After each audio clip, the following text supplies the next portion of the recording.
I'm gonna get you, Fifi. This thing, you're gonna like it. It's gonna fit nice and comfortably around your neck. I'm trying to make it look like it's really heavy.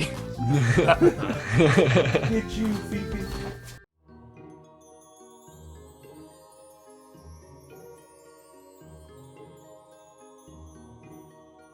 Welcome, Legends. From Legends of D&D Storytime, I'm Hector Salgado, and... I'm Nick, the hopefully awful DM, also known as Dwarven Dad. And you're watching Your D&D Story. It's the show where we interview Dungeons & Dragons creators while they try to survive a mini dungeon adventure created by Dwarven Dad. Today we have Raymond O'Connor and Ariel Rascoe. They are the creators of the Running Off the Rails podcast, which discuss tools that dungeon masters can use to spice up their D&D games at home. They also just released a Kickstarter, Emery's Log of Legendary Eminences, a 5th edition toolkit that helps transform monster legendary resistances from boring to epic. Also, the Kickstarter has met its first stretch goal, adding 10 magic items in a full encounter with Saul the Lich King in his Spire of Bones. You can find the links to their podcast, their Kickstarter, and social medias in the description below. Raymond and Ariel, welcome to the show. Thank you so much for having us. Yeah, welcome. It's great to be here. First question, which playable characters did you bring for the mini adventure today? And describe them to us. I'll be playing Rolf Kaspari, a young halfling. His golden locks are tied into a neat bun behind his head. He wears simple clothes that are well maintained, and then he also carries a long quarterstaff, which he typically keeps, I guess, sheathed, tied to his back, and that is Rolf Kaspari. Awesome. I'm playing Gorham Willow, whose build is probably very slight, about 5'10", covers most of his body with, maybe a traditional long wizard robe. I've got a beard, a little bit of gray, and Gorham carries around this very large spellbook that he holds tightly to his chest wherever he goes. Not so much a staff wizard or a wand type wizard. I'm casting spells just by reading out of my book all the time. So These two character concepts, I absolutely love them. Tons of detail, and you already get a feel for the characters, so I think this is going to be fun. Alright, gentlemen, we are going to go ahead and start this adventure with you two already being fast friends. As you follow this rough and gruff dwarf down ways towards the mine, you see a smaller dwarf carrying a stone slab in front of him. And as he is carrying this, good old Narek is writing down a pretty rough contract, pretty much just saying, if you can get the mine back open, he will pay the halfling's weight in gold. Would you mind throwing in something else to sweeten the deal? Oh, sweet Lord. Alright, I'll make you a deal. Would you mind introducing us to the leader of this enclave? Oh, done. Excellent. As he kind of slowly looks away, he's like, they don't even know. Okay, as you gentlemen make your way to the mine entrance, you do see that it is a rather small hole. It has been braced by several timbers, and it looks like some large crystalline structures have actually pushed into these timbers to reinforce them. And as he gets there, he immediately is like, I forgot my keys. Do any of your gentlemen want to help me try and get in here? I always said we should find ourselves a good lockpick. I'd say we break through it, Rolf. That's your specialty. So it's a door with a lock? It's actually doesn't have a lock. It's just a large plank with a chain wrapped around it.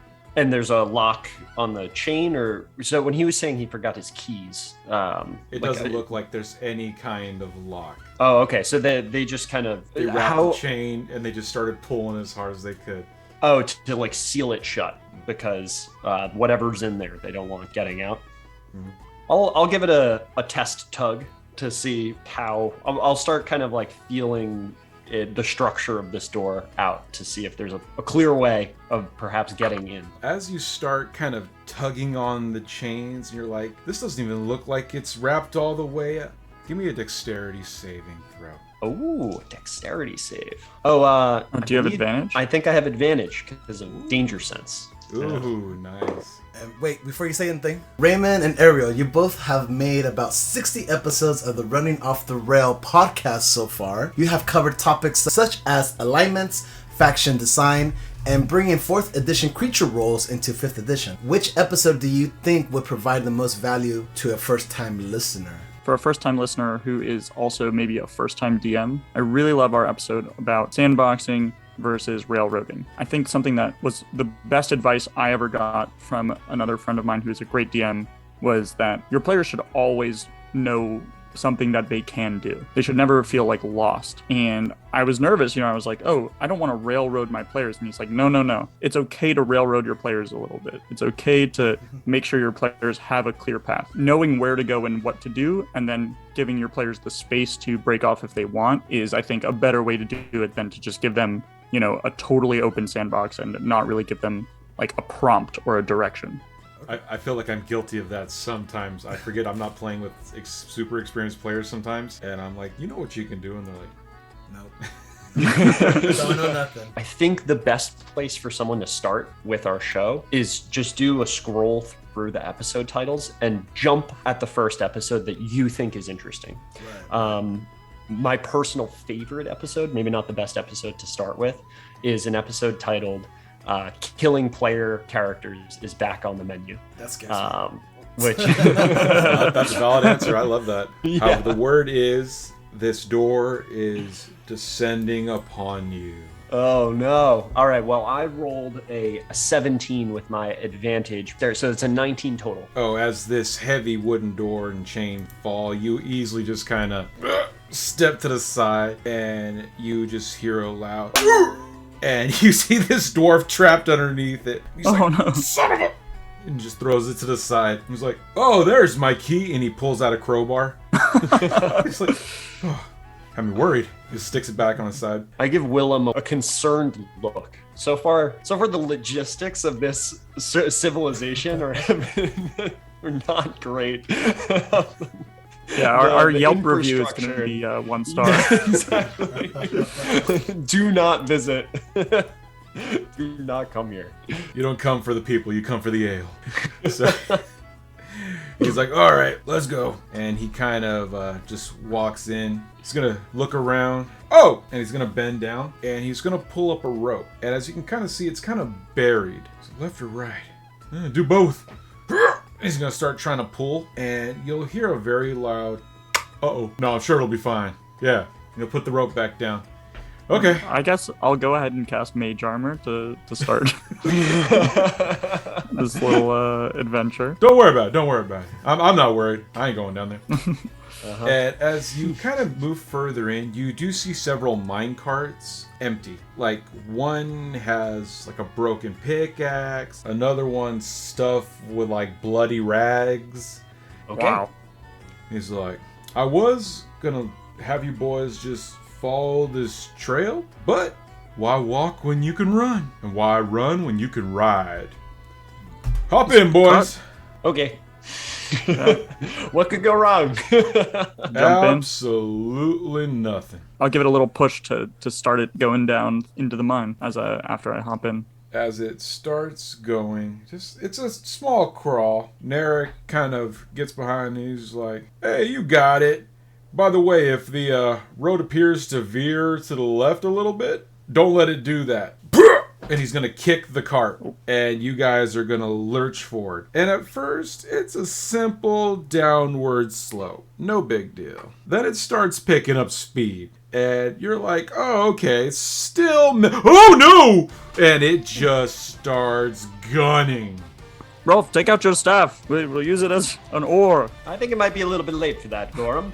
No, we need to stay to the right. He said to stay to the right. Oh, okay. I'll take out my quarterstaff and I'll try and...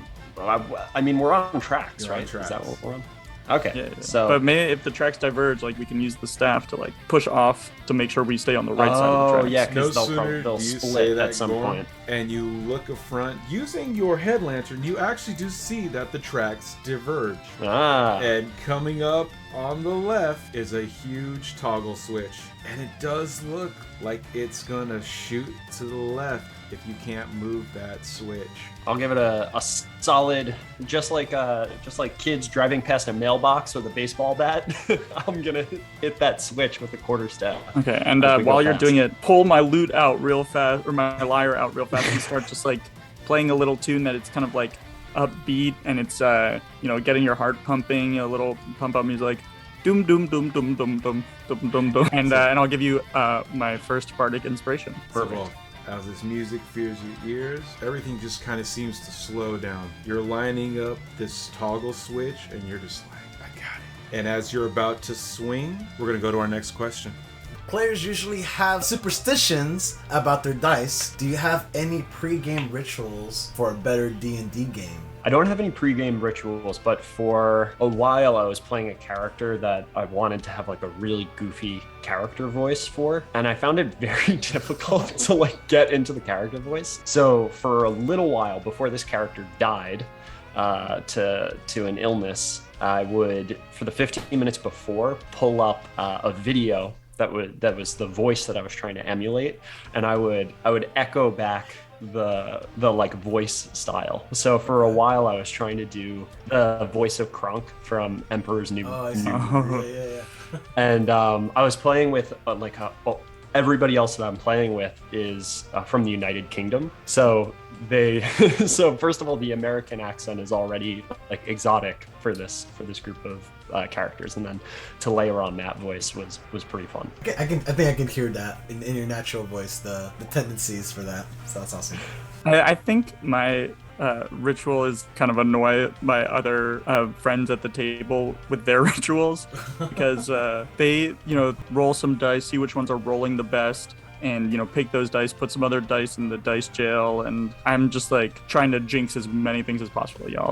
I'll take their dice from the dice jail and I'll use those for the session, or I'll say, what could possibly go wrong? Like, our plan is great, like there's no way that the DM's gonna mess this up, and then they're just like, oh my god, Ariel, you're ruining everything. And I kind of just like to be like, oh, what, I'll tempt fate, who cares, Roll as you... Is that an athletics check? That is an athletics check. So I'll use the Kaspari Battle Trance for this. And then is it a D6 Ariel for inspiration? Yeah. Yep. Cool. So I believe I get advantage on athletics checks. So that's a 19. So you definitely make the check. As you swing, you crack it right into the switch. So as you crack into this switch, it shatters. The switch shatters? The switch shatters. Oh, okay. Oh, no one's going to the left ever again. Yeah. My sword. You keep going, and as you are kind of still speeding your way, you're like, oh, well, it's okay. We're staying straight. He said just make sure we go to the right. But you kind of realize something. He never told you how far to go down. And at this point, you're screaming down the tracks. They started like so, now it's kind of shooting down. As you guys are doing this bumpy ride, it's only been maybe about 30 seconds. And Gorham, you're starting to feel just a little queasy. There's a few curves, left, right, up, down. Bat smacks into you, you're like, just knock it to the side. And as it starts peeling up, you realize very big caution sign says end of track. And as you look beyond that end of track sign, there's a wall. So you boys have a few options. Gorham, you have a spell for this, right? Perhaps, if it goes south, I'll teleport us out of here, and I'll grab Rolf by the shoulder to make sure that I have him and can pull him through a dimension door together, and I'll just try to jump off and like roll to safety. I'll just kind of yelp as he like scoops me up. As you have this spell prepared, you do see that there are a large couple sacks. They look lumpy, but you're not sure what they're filled with. You think if you jumped, it's probably better to aim for those than the ground. I'm just kind of like hanging in his grasp. I'm like, those are probably good. I can't imagine that everyone who's ever written this mining cart has died at the end of it. It has to come back somehow. So I'll jump with Rolf in tow and try to aim for these sacks. The bodies of all the dwarves who have ridden the cart before us. Rolf, would you like to jump on your own? Or I'll get up on the side and I'll do my own jump. Okay. I will say you have advantage because Gorm's kind of steadying you. Nice. Love that. You can use either acrobatics or athletics. I use athletics. That's a 15. As you go flying, you look back at Gorm and you're just like, Gorm. All right. As your friend jumps, there is a very strong on the track, and you kind of lose your footing, and you feel yourself falling, and you're pretty sure if you don't maintain your balance, you're gonna fall into this cart. That'll be time for our next question. Both of you are software engineers by day and Dungeons and Dragons connoisseurs by night, right? Is that how you both met, through software engineering? Yes. First company we worked at together, we were in like the same starting cohort. We started around the same time, and they had like onboarding and training, and that's how we met each other. And I was already playing in like 2 D&D games at that point. So maybe talk about like the silly things I was doing at lunch or something. And Ray was really excited to play Dungeons and Dragons. And so he asked if I would DM a game with him and some other people. And, you know, I sort of had to think about it, but I think Ray's enthusiasm is the reason I picked up a third game. You know, it's a big commitment, but I think when you have players who really want to be there, it's, you know, it's not an exhausting thing at the end. Like, it just energizes you, you know, it takes up a lot of your time. You got to plan and then play and coordinate schedules, which is always impossible no matter where you go. Just the energy that Ray and our other friends brought made me so excited to play, and we had a blast. It was great. So what connections are you able to make between the software engineer world and the Dungeons and Dragons world? Like some similarities or differences? I think that the overlap between the two became most apparent when I started writing Dungeons and Dragons content. So in software engineering, there is a culture or an emphasis on getting to market with what is called a minimum viable product, or an MVP, which is the idea of getting to market with something that will solve the problem of the person that you're trying to help as quickly as possible. It has been something that's been really helpful. So with publishing Dungeons and Dragons content, what I notice a lot of people who I think have a real talent for writing really compelling Dungeons and Dragons content and have very strong design chops, they just never publish their stuff because they want to get it perfect. And before you know it, and now someone just posts like a Word document, basically, that is kind of like an attempt at fulfilling that same fantasy. So, Gorum, as you feel your foot slipping as your buddy slipped from your fingers as he jumped. I'm nervous. I'm feeling like, okay, Rolf got off okay, but he is much more fleet of foot than I am. I'll burn this dimension door to grab Rolf and pull him in and dimension door to the other side of this wall. As Rolf is like, you got it. And you grab Rolf by the leg as you both whirlwind into this door. This violet light just kind of flames up next to the bags, and you just kind of whirlwind out, and you got Rolf by the leg, and he's just still being swung around, and you just let him fall onto the bags. You see this cart I proceed smash. to vomit after being dimension doored. As you're throwing up, you look up and you see this cart just smash into Were we the warning able- wall. Wipe some of the vomit off of my mouth. I'll go, Gorum, I know we came here thinking that maybe we would be able to get these dwarves to ally on our side, but I'm thinking it might be better for us to turn them against us, and they would do more harm if they were on the enemy's side instead of on ours. Yes, we'll bring them to your uncle's city, and they'll just destroy the retaining walls somehow. They'll try to mine under them, and everything will collapse. We'll have to get them some sort of an engineering contract in the capital. I can see how this could work. And This is a then- good plan. And then the region will just collapse. And they said I was the brains of our operation. As you two were kind of jesting or being serious, it could possibly work. You do look next to the good old stop wall, and to the left of it, you do see that this area is dark as can be. As you're kind of looking around and Meska's looking around, the furthest your light hits is just rough ground all around. Meska does eventually see 2 off-cross. One is an opening, and Meska hears very loud rumbling coming from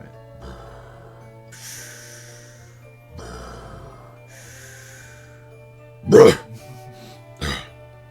And on the other one, Meska doesn't hear anything, but there is a very faint red glow coming from down here. So in one direction could be this hill giant they're talking.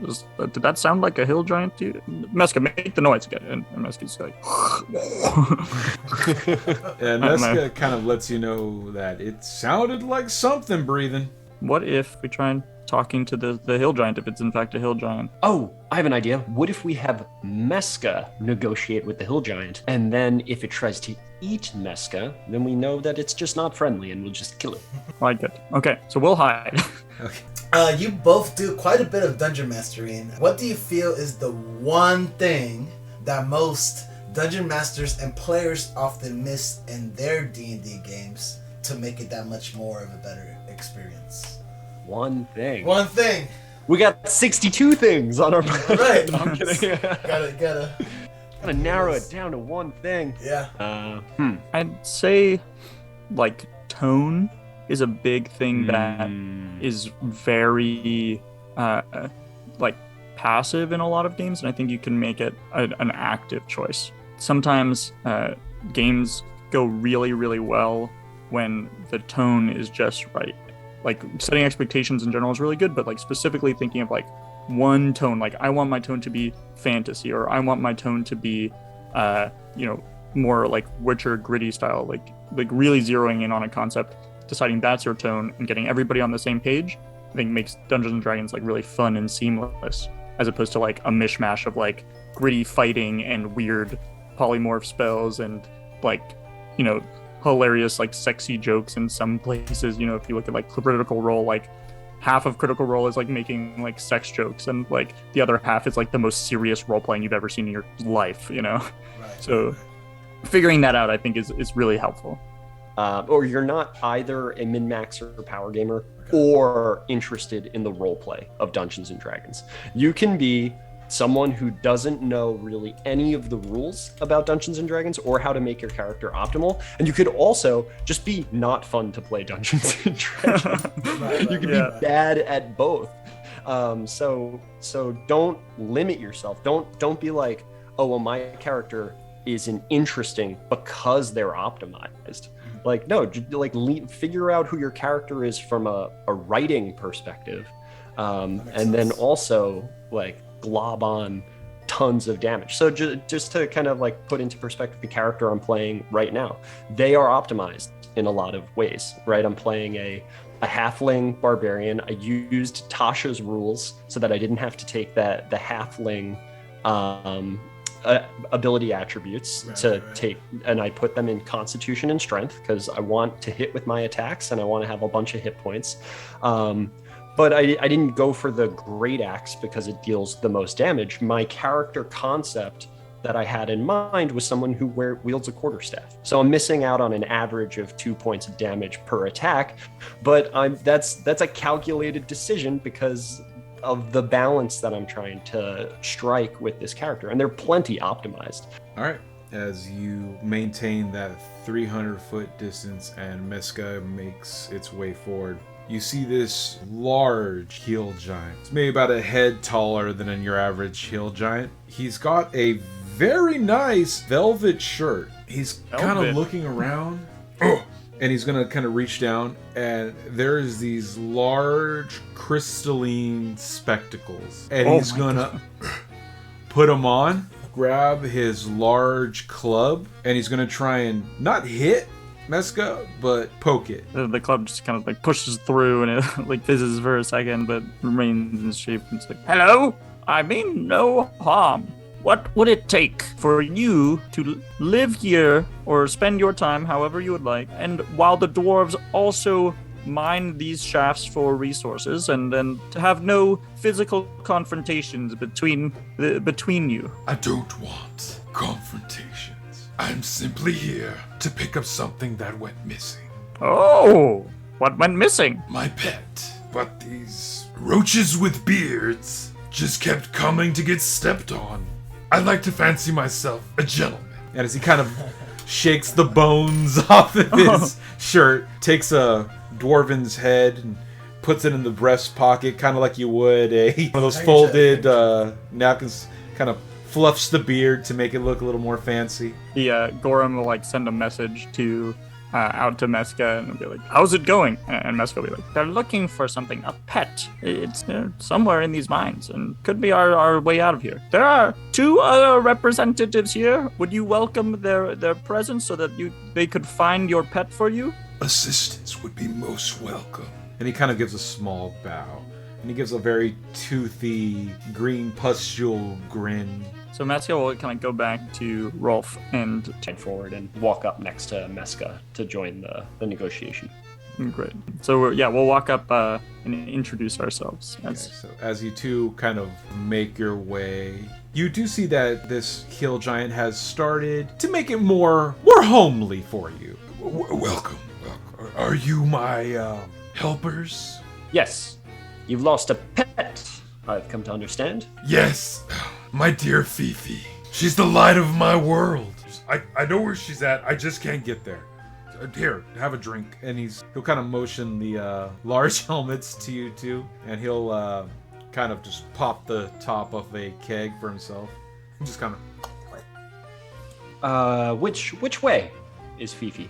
Follow me. And he's gonna kind of squeeze through the opening you came through, and he makes his way to the other cave entry that Messer saw. And he's like, Do you see that light down there? Yes. Fifi's down there, but the damn thing won't come to me. Fifi! Come here! and you kind of hear a Bruh. Damn. Look, just put this around Fifi's neck. and he's gonna pull out a huge iron collar covered in runes. It's like, Just get this around her neck, and I can do the rest. Do you think you can do that? Challenge accepted. awesome. And he's gonna hand it to you, and it's about the size of a hula hoop. Oh, And you're just Donk! Yeah. That's funny. I'll roll it. all right. And as you start rolling it down the cave, we'll go to our next question. Ayo. Raymond, besides Emery's log of legendary eminences, you also have a full spell sword class with subclasses and a dragon god patron warlock subclass published on Yep. the DM's Guild, right? So what advice would you give those who want to create their own book or compendium? And earlier we talked about how with the software engineer stuff, like you just kind of gotta get it out. So is there anything else in there? That'd be good Yeah. to know. So my first piece of advice would be to read as much supplemental content as you can. A lot of it is for free on pay what you want on the Dungeon Masters Guild, and a lot of it is available on Reddit as well. So folks who are not all of that is high content or high quality content, but everybody who is publishing is usually putting out free versions of their product to get critical feedback, but also to build hype around the thing that they're trying to put out there. So we did that for Emery's Log of Legendary Eminences. Lots of folks have done that for all the products they've created as well. So you can get samples of what these third-party pieces of content look like. I would say publish it to the DM's Guild and not just a place like Reddit, because it's important to start building up that muscle memory. But yeah, that would be my advice is read a bunch of free supplemental content and take that idea that you have and just try and make your version of that free sample just with your ideas, and then publish it somewhere. And see what happens. And then you move on to the next thing. And the next thing's just a little bit better. Awesome. Let's keep going here on our game here. All right. As you are rolling this large hula hoop down the way, you travel maybe about a minute or so, and you see a large red lump curled up in the corner of this cave. I will cast haste on it. I'll say, Rolf, Daddy, I'm gonna need you at your best. Might crack my back and like start doing like sprinter stretches, and I'll get the collar ready as well. Yeah. Well, is Fifi not moving right now? Fifi has heard her owner's voice, and you guys see this large red lump. Amethyst Eye is going to illuminate, and you all hear, Fifi, goddammit, get out here! and Fifi's eyes will narrow. Several large magma spikes will raise from her neck. These red frills just kind of pop out. Fifi erupts in flame. Here we go. And I'll give the collar like a really hard kick so that it starts rolling towards Fifi, and then I'll sprint in after it. And I'm gonna attempt.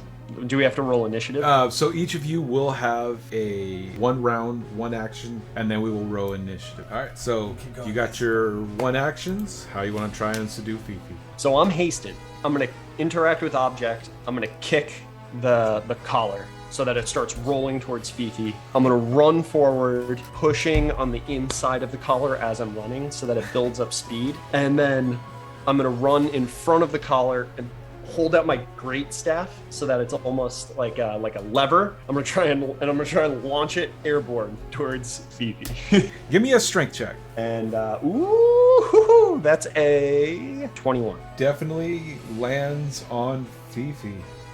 Nice. It clasps on Fifi. She thrashes, strengths, and rips the collar off. No! Oh. And it Fifi, goes, why? lands. Fifi got an knew we 18 should on have the paralyzed her die. first. Gorum, well- you still have your. Well, I think I because I'm cast haste. hasted, I Oh, have that's one right, more. haste. I have one more action. Yes. I think so. I haven't taken an attack action. So I'm gonna do that. And so I'll make 2 attacks, and I'll make them recklessly. That's a 17. That hits. Nice. Okay, so I'm gonna roll damage. So that's 8 points of bludgeoning damage, and I'll make my second attack, and that's a 25 to hit. Oh, definitely hits. 9 points of bludgeoning damage. And I'm like, go to your home! Smacking Fifi with the great staff. Does this great staff happen to have any kind of magic on Or it? quarter staff. No, it doesn't. It is mundane. Okay. All right. You smack into Fifi, and as you're kind of crashing into her, you kind of look at your staff, and you're like, oh! And it's on fire, and you're like, oh, wait, hold up. Well, now it just deals fire damage. Go ahead and roll initiative. So before you tell us what you rolled for initiative here, Raymond, you mentioned Yeah. in a recent live stream and in one of your podcast episodes, if the $5,000 stretch goal is met on the Kickstarter, you'll be creating an encounter with Virtua Shula, the ancient black dragon, in her subaquatic lair.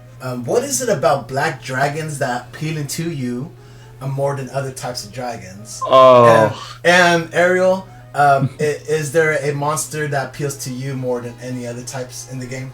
So they're my favorite. I have a special place in my heart for black dragons because there are other dragons that can swim, but the black dragon is like the subaquatic, like swamp dragon. And there's something that is so sinister about that. So they're like the most vile of the chromatic dragons. They take pleasure in torturing their enemies.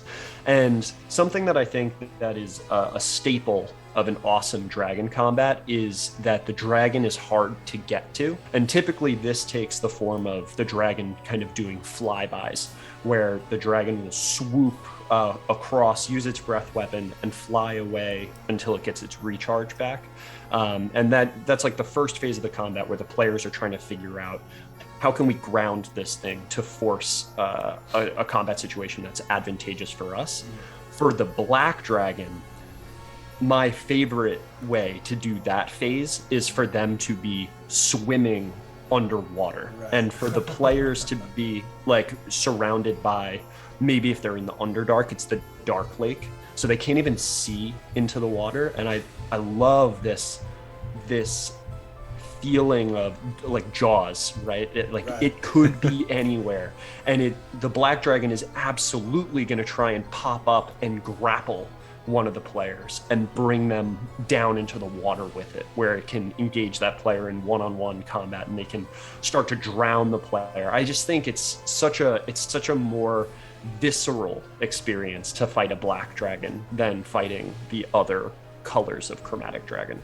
Yeah, I think for me, the monsters I have the most fun running are ones that can talk to the players. I want my monster to be able to, maybe talk smack in the middle of a combat, or yeah, it's like that just brings the energy up if they feel less bad if I'm making fun of them while they're fighting. But also an enemy that can negotiate in some ways or have a moral code in some ways. So I like this idea of like a recurring monster. So anything that has the ability to kind of survive one round of attacks. Thinking of like fiends sometimes have these abilities where they respawn in the depths of hell. I think that's like a really cool mechanic. So those are the types of creatures that reappear and get to have like a vendetta against the players are my favorite to run. Awesome. Got a 19. 11.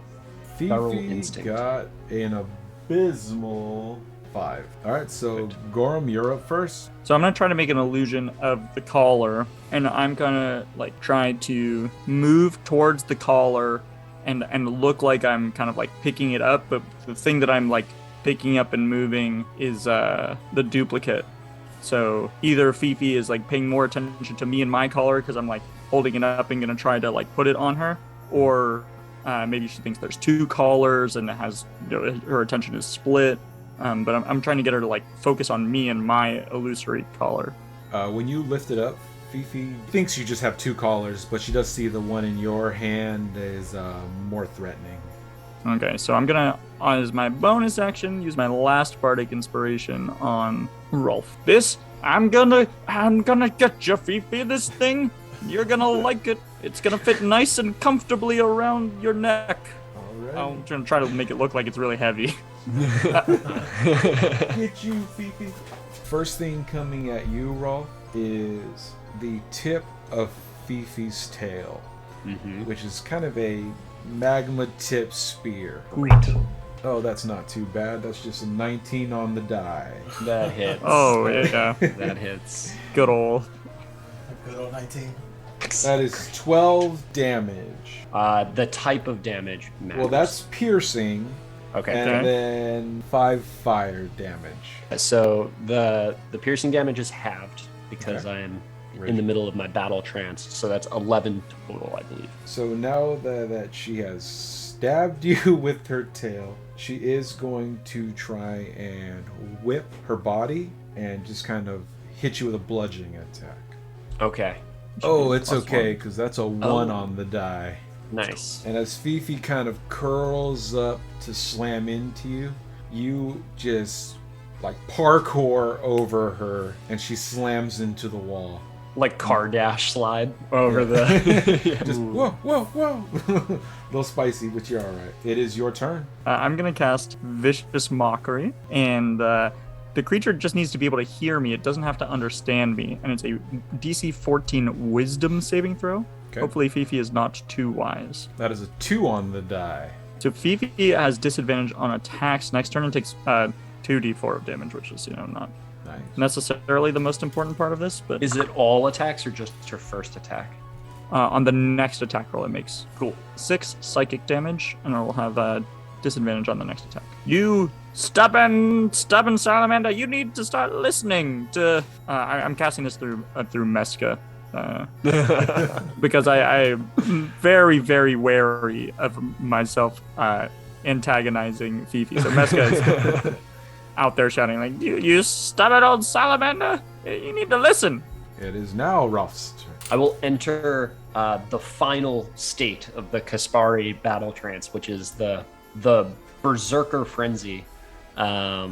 So you see Rolf kind of take the staff and swing it around in a circle, creating kind of a perimeter around him, and the stones around him start to kind of like rattle and levitate up around him as you see kind of the veins in his face and body start to kind of like pop, and his eyes almost, they don't glaze over, but they appear to see nothing and everything all at once, and his halfling muscles start to bulge.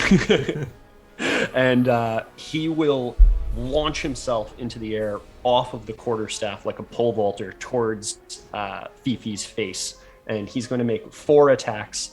Wow. One with his hasted attack and one as a bonus action attack, and these will be made recklessly. Awesome. So the first attack is a 26 to hit, Hit. 25 Hit. to hit, 26 to hit, Oh, hit. and that's a 19 to hit on Hit. the fourth attack. Cool. So I'm going to roll 48 for the different attacks. So that is 24 plus 21. That is 45 points of mundane bludgeoning damage to Fifi. That is hefty. I'm As sure. you are just wailing into Fifi. The first hit cracks. You take 6 fire damage from the first hit. Good. You're in such a rage you don't even realize it. As you go for your I don't even second feel one, it. you took 9 points of fire damage. Here comes Oh your my third God. hit. And the magma's just spraying on you. 8 points of fire damage. And as you go for that final crack on Fifi, it was another 8 points Oh. of fire damage. Wow. Oh, wow. Okay. I'm not looking bad, but boy do I wish this was halved. Fifi herself is looking rough. Okay. The parts where you have hit, the magma is not reflowing there, and it's almost calcifying with like lava rock. And Fifi's kind of trying to back away a little bit. So Fifi is going to... This is going to be a Constitution save, and For me? for everyone around. So Golem, okay. Gorm, you should be fine because you've already stated you were standing back, letting Mezca handle this. And there is just a rolling of red mist coming off this salamander. Okay, so I rolled a 1, so I get to Oh. re-roll that because of Oh, halfling nice. luck. That's a 17 plus 7, that's a 24 Constitution That's save. good. So with that 24, you resist the initial heat, and the salamander just clicks its teeth, and you see a small spark erupt this entire like 10-foot area around it. Give me a dexterity saving throw. So my danger sense kicks in. Yes, it does. Because barbarians are sweet. So that is a 21 on the dex. 21. Okay, half damage. Of what? It's not bad actually. Only 7 damage, so 3. Nice. Oh, perfect. And that was the AoE to kind of back you up, back Mezca up, but that is going to be her full turn. So say that you were dungeon mastering a game and a player wanted to do something that seems near to impossible. How important is it to you to roll a skill check or an attack roll in the heat of the moment versus what the rule book says to do? I tend to believe that if you're going to let somebody roll the dice, then they should be able to succeed or fail. And so, like, there are some things that are explicitly in the rules, right? Like, the rules might have a jumping distance. And so if somebody wants to jump like 3 feet and in the rules their character can jump, 6 feet, I'm not going to make them roll, because if they roll a 1, I think they should probably fail. And I don't think there should be a failure condition for this. So in the same way that, if my player's trying to do something that I think is actually impossible, I don't necessarily want them to roll a 20 and feel sad when it doesn't work out in the way that they wanted to. So that kind of leaves me with 2 options. Like, I let them roll, and if they get a 20, I just like let them do the impossible thing. And I think that's fine. Sometimes we were talking before about the tone of the game. If I'm playing in like a one shot and it's a little bit sillier, and it would be great if something just outrageously stupid happened for that moment, that'd be a lot of fun. But I think like setting a precedent for like a long campaign is really important. If you rule something one way in the beginning of a campaign, it's not so smooth of an experience to change it later on. So like, I think saying no to your players is an important skill as a dungeon master. Rules, like giving rules for things, allows players to be creative. If they can't do something in one way, they have to come up with another way to do it. So if I think something is impossible, I'm usually going to have a conversation with my players where I tell them, that doesn't make sense to me, I don't think this would work. What are you thinking? Like, maybe you can convince me otherwise. And if they do a good job of convincing me, I'll let them roll for it. But sometimes I'll just say no, like, that probably wouldn't work. Or your character might even know that that's a bad idea.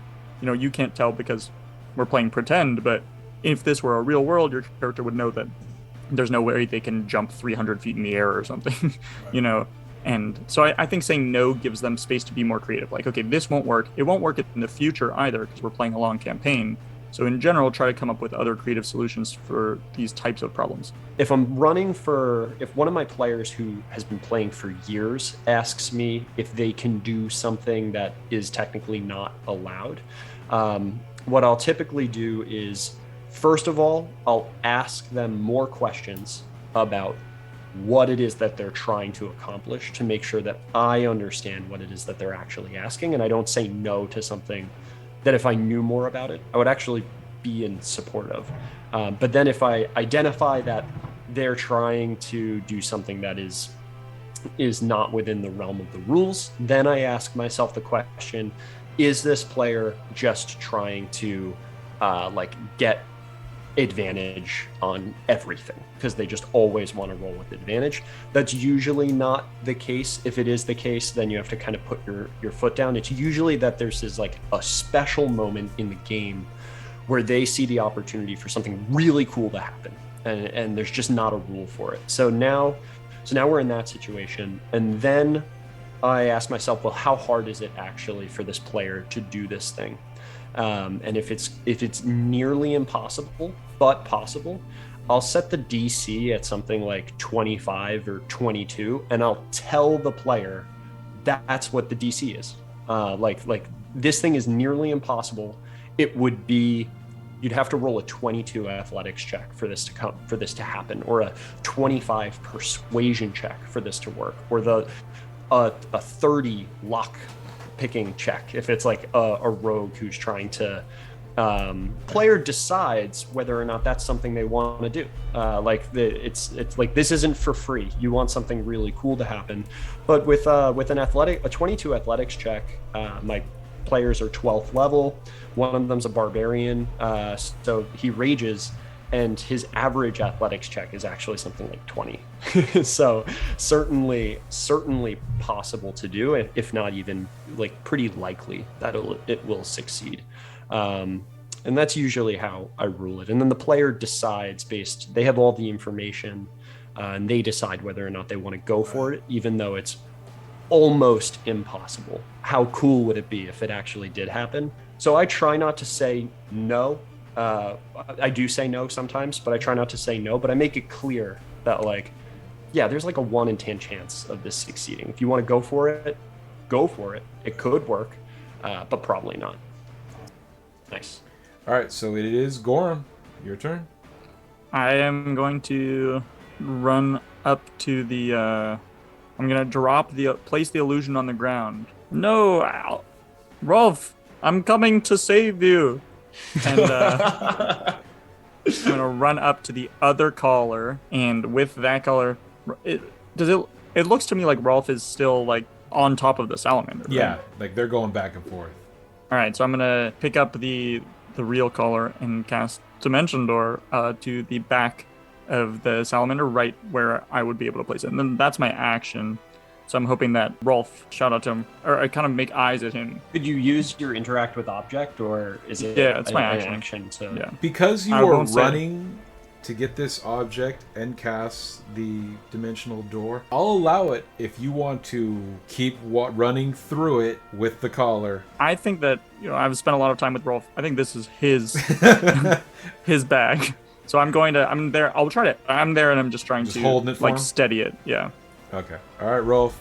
He set it up for you. So where is the collar? I'm holding it over Fifi's neck, basically. Okay, cool. I will leap forth and try and basically like kick the collar like at Fifi, or deflect the collar at Fifi using my athleticism. Okay, you may use your athletics. I will make athletics check with advantage because I'm in the battle trance, and I will spend the inspiration. So that is 18.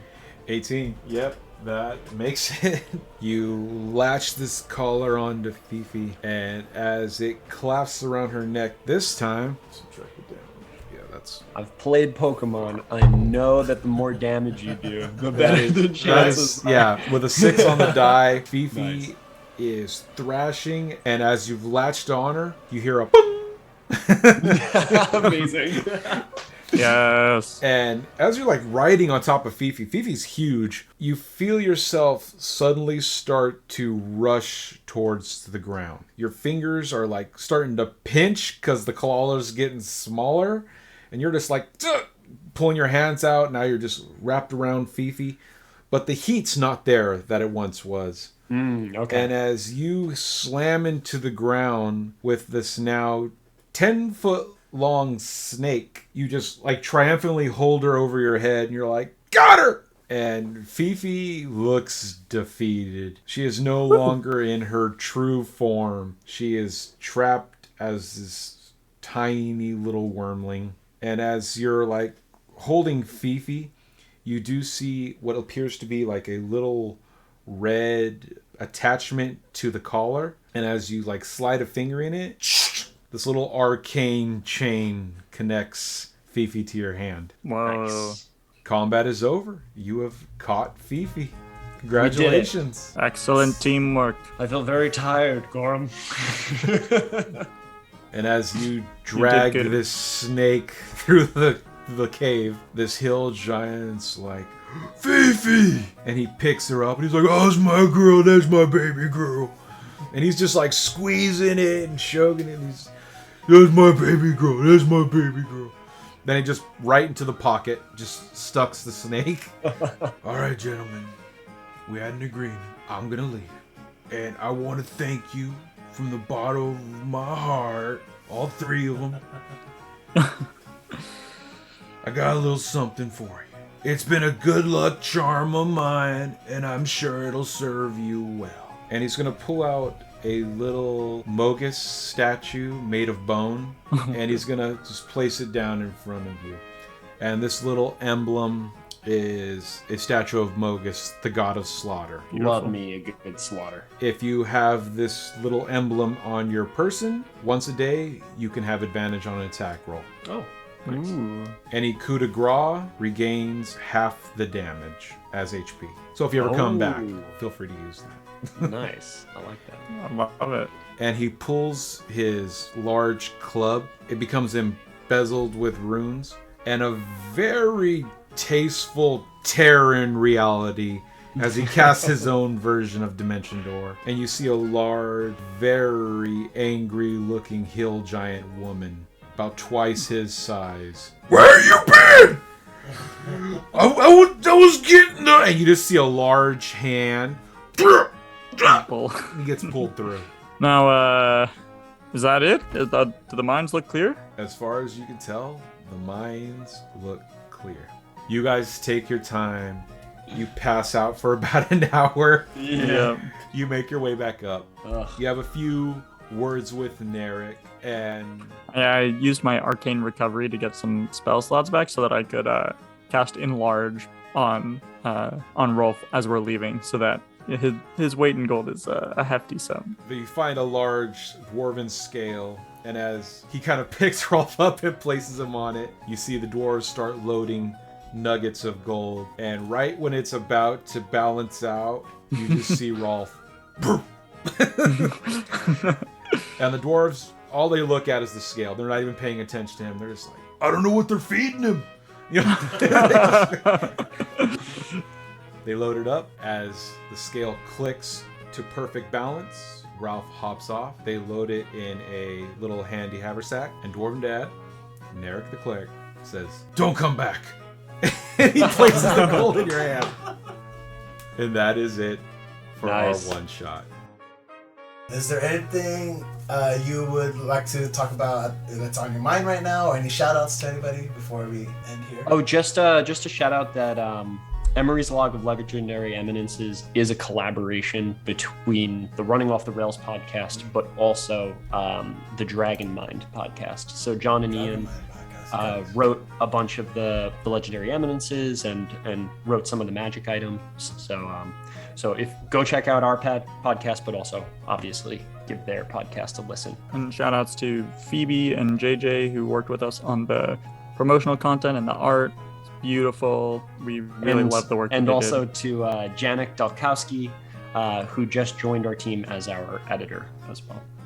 Awesome. I loved you guys players. Hopefully one day you can come join Dwarven Dad again. I would It love was so to. fun. Yeah, I had a I good hope time. you had fun. We had a blast. It was so. It was so I great. loved- yeah. Awesome. It's always good to get a chance to play D&D, especially with new people. And this was so great. Yes. Do like a group pose of some sort. Just Or with YMCA. Y. Okay, there you go. Y. You got Y. And then no. Oh no, he was kidding. Oh, He was kidding. I was like, man, I'm off. We do need a thumbnail, right? So everybody just smile, Smile. or like do something. Yeah. Yeah. So. That works. Okay, I'll make sure to get that. Okay, perfect.